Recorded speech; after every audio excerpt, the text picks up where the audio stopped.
मैया की। Hello hello check. हाँ डीजे वाले भैया थोड़ा आवाज बढ़ाइएगा। तो हाँ जी दोस्तों, हर साल की भांति इस साल भी सरस्वती पूजा का आयोजन रखा गया है। आप लोगों से निवेदन है जितना जल्द से जल्द हो सकता है सरस्वती मंदिर पहुँचे। मैथिली पावर स्टार सोनू सरगम घर बसु न हमर जिला पूर्णिया वर्षा दिखाए ले छोड़ब कहीं ना। अरे हमहू कापे के छोड़ छिए घर बसु न हमर जिला पूर्णिया वर्षा दिखाए खातिर छोड़ब कहीं ना। जानी करिया रुकावट लहिका सबके टोली टोली टोली। सुनो हमहू ब्रांडेड लइका हई। मार देम गोली पंडाल में जे बोली, मार देम गोली पंडाल में जे बोली, मार देम गोली पंडाल में जे बोली, मार देम गोली पंडाल में जे बोली।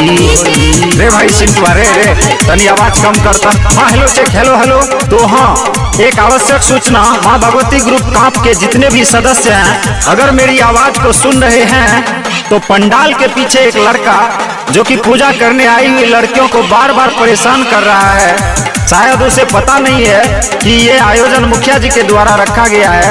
बोल दो सिस्टम में रहे। गाना बाजी सरगम के देखो मत भूलिया न बल के सभे कमर लचकाई भूल के अपना गम के, भूल के अपना गम के। गाना बाजी सरगम के देखो मत भूलिया न बल के सभे कमर लचकाई भूल के अपना गम के। पवन गाँव योरी टोला न बहची पंडाल सजी माई के रची रहची। मत गड़िया रुकावट लहिका सबके टोली। हाँ तो चल चल चल अब संतोष सर के कोचिंग में प्रसाद खेबे। मार देम गोली पंडाल में जे बोली, मार देम गोली पंडाल में जे बोली, मार देम गोली पंडाल में जे बोली, मार देम गोली पंडाल में जे बोली। हाँ तो दोस्तों एक शायर याद आ गया।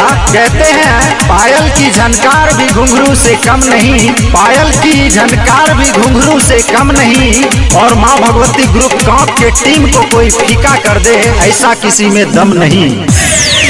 और मुखिया जी के बोला हवा नंदू चाचा के संगे न चाहब तनी सुनो हो नवीन भैया रवियों के खबर तबे जाब।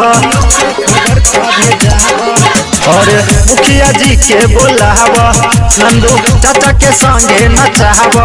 हाँ सुनो हो नवीन भैया रवियों के खबर तबे जाब।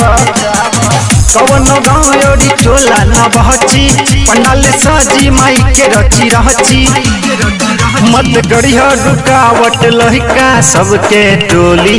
मुखिया जी से गुजारिश है कि पंडाल में आकर सबका हौसला बढ़ाएं। मार देम गोली पंडाल में जे बोली, मार देम गोली पंडाल में जे बोली, मार देम गोली पंडाल में जे बोली, मार देम गोली पंडाल में जे बोली। मिक्स बाय नवल निराला।